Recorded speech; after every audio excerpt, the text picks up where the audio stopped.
Okay, well, last time we talked about how to use the chain rule just by itself. What you might see in today's problems is combining the chain rule with some of the other rules that we've talked about so far, quotient and product rules to start.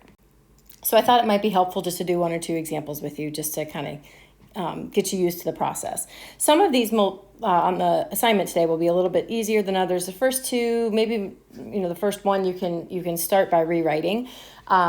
But after that, we need to apply both chain rule and either the product rule or the quotient rule. So let's talk about how we would do that. Let's take, for example, f of x, which is x squared times x minus 2 to the fourth power. So the issue we have is we can't just readily apply the chain rule here. And the reason for that is we have not just an outside and an inside function, but we have two completely different functions. Now, the second function, which I'll kind of underline in yellow here, we can apply the chain rule to. So this I'll be able to apply the chain rule when I find the derivative for it. This is just a regular old function, and we can apply just our power rule to that once it's time to find the derivative. So how does this work? Well, our product rule, which is what we have as a product of two functions, says that we will have to find the derivative of the second function times the first function as is. So let's focus on that derivative of the second function. Now that's when we're going to need to use the chain rule. So that x minus 2 to the fourth power, we have, and I'll write this so you can kind of see where our two functions are. We have that fourth power function, and then we also have the x minus 2 function. So we'll use the chain rule on that. So what does that look like? Well, the derivative of that, we're going to take the derivative of the outer function, which means we'll bring down the 4, right? And it'll be 4 times something cubed.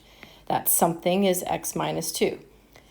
And then we'll multiply by the derivative of the inside function. So the derivative of the inside function is just 1. So that'll be times 1. Now that's just finding the derivative of the first function, which is just part of that first step of our product rule.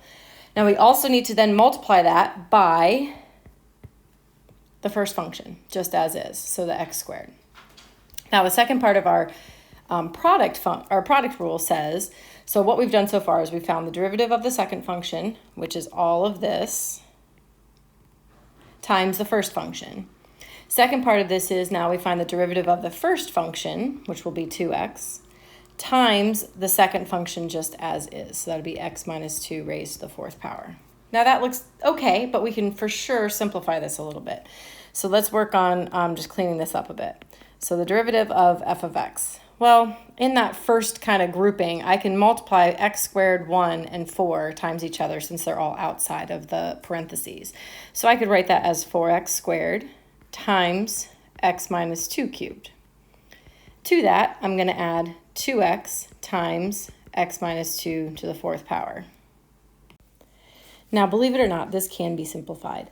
And this is where your algebra skills and just understanding some basic kind of strategies you can use when you're simplifying an expression are really going to be tested.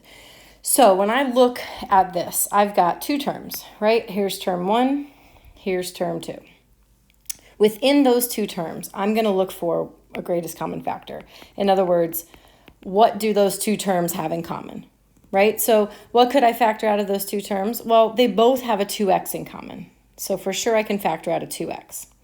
They also both have an x minus 2 at least raised to the third power. So I can also factor out x minus 2 raised to the third power. Now, that's going to be multiplied by whatever's left.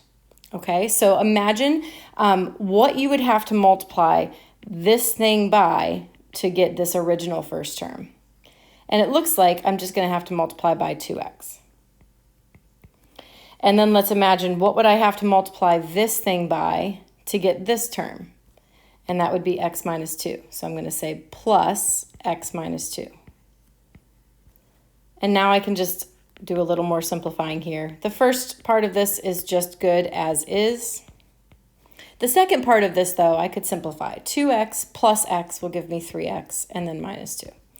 And that's kind of the cleaner answer that we would like you to shoot for. If you get to this step here, That's not bad. But this is just showing that you know how to work through the algebra here and simplify. The actual calculus piece of it is done when we write this step here.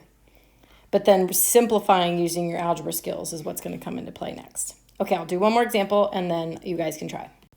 Okay, so let's try one where we combine the quotient rule and the chain rule. Okay, so this one will be possibly a little more intense because we've got a quotient, but I'm sure we can deal with this. You could also, theoretically, try to write this as a product by rewriting the square root of x squared plus 1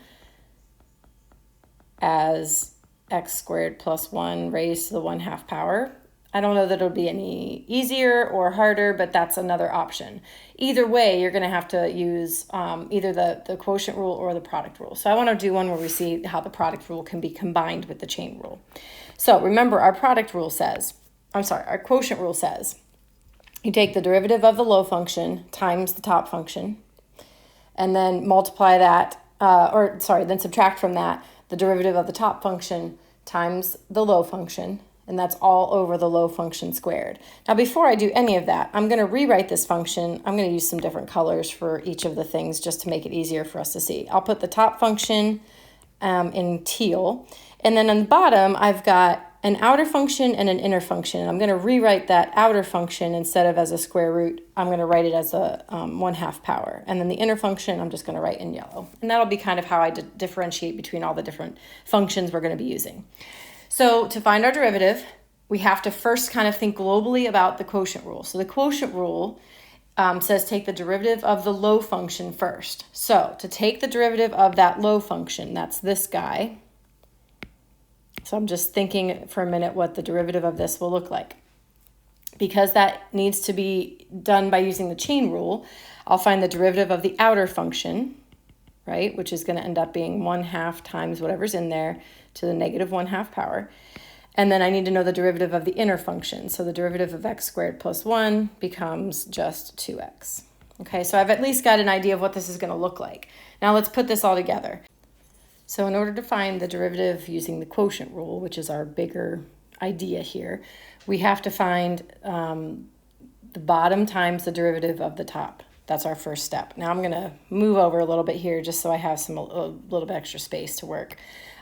So I'll take the bottom function, which I have as the thing raised to the 1/2 power, so x squared plus 1 raised to the 1/2 power, times the derivative of the top function. Now the top function is just x, so the derivative of the top function is just 1. From that, we're going to subtract the derivative of the bottom function. Now this is where things will get a little bit interesting because we're going to have to use what we talked about over here. We have to use the chain rule, which means we'll use the derivative of the outer function, which is 1/2 times something raised to the negative 1/2 power. And that something is x squared plus 1, times the derivative of the inner function. So the inner function, the derivative we said was just 2x. Now all of that gets multiplied by just the top function as is, so times x. Okay, then we have to think about, this is all over the low function squared, right? So the low function, which is this, squared. So this guy squared.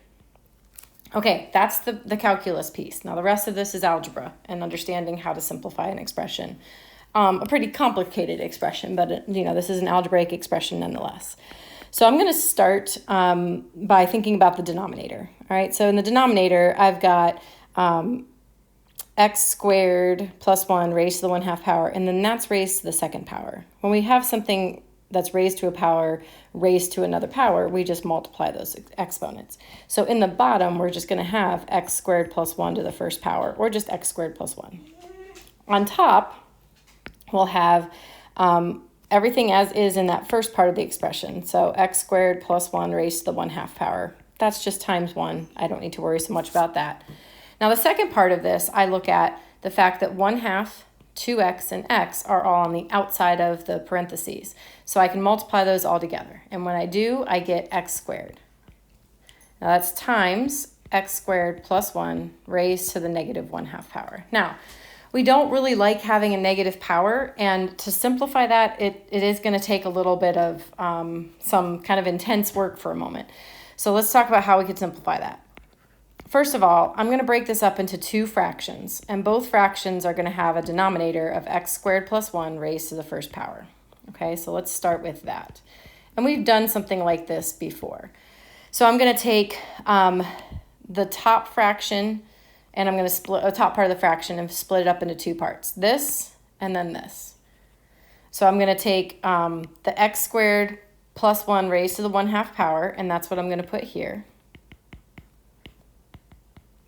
And then I'm going to take the other part of this and just put that here, x squared times x squared plus 1 raised to the negative 1/2 power. And then I can start actually working through this simplification process. Oops, sorry about that. All right, so here we go. First fraction. I've got the same thing in the parentheses, x squared plus 1. It's raised to the 1/2 power, and it's also raised to the first power. Now, if I wanted to combine those, because I'm dividing two things that are raised, two same things, same bases, raised to different powers, I just subtract those exponents. And then, whether it's positive or negative, that's going to tell you where it goes. Essentially, what's going to happen is, since the bigger power is on bottom, our result's going to end up on the bottom. So if we subtract 1 and 1/2, we get 1/2. So essentially what we end up with here is 1 over x squared plus 1 to the 1/2 power. Now, over here, we can take this part of our expression, which again is the same base as what's in the denominator, and move that to the denominator. And our denominator will become x squared plus 1 raised to the first power times x squared plus 1 raised to the 1/2 power. And we're just going to add those exponents together. So what we end up with is this. Now, I'd like to be able to write this as a single fraction, and that's going to take a little bit of work as well. So to do so, I have to have the same denominator. So when I compare my denominators, I see this one has a 1/2 power, this one has a 3/2 power, same bases, right? So in order to get both of these to have the same power, I'm going to have to multiply this first fraction by x squared plus 1, raised to the first power. All right, so what that looks like is this. I'm going to take that first fraction and multiply by x squared plus 1 raised to the first power. Now what that does is it gives me two fractions that'll have the same denominator. And this is what I was talking about a minute ago. Because I'm taking x squared plus 1, they're both raised to different powers, and I'm multiplying those bases, we add the exponents. So in that first fraction, my denominator is going to just be x squared plus 1 raised to the 3/2 power.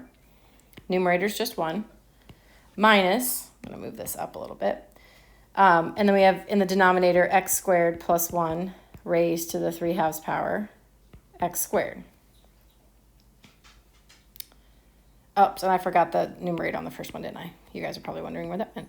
It's 1 times x squared plus 1. Apologize for that. All right, so now you have two fractions that have the same denominators.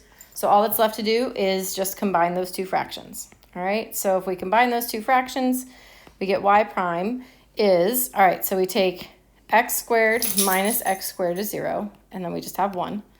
1 over x squared plus 1 raised to the 3/2 power, which is a lot nicer than what we had a moment ago. Now, if you like the radical notation better, then you could write this like this. It is totally up to you. Either of those would be acceptable. Like I said, the hardest part about this isn't necessarily the calculus piece. I think you guys are going to be able to find the derivative like we had up here. Right, this step here, I think you can get to no problem. It's the algebra and figuring out how to simplify it that I think is going to take you a little bit extra time. So you have 4 problems to try tonight. See if you can work through them, get the right answers. I'll be checking on them hopefully while you're in class or shortly afterwards, and I'll give you some feedback if I see you need it. Okay, I miss you guys. Hope you're having a great week. See you soon.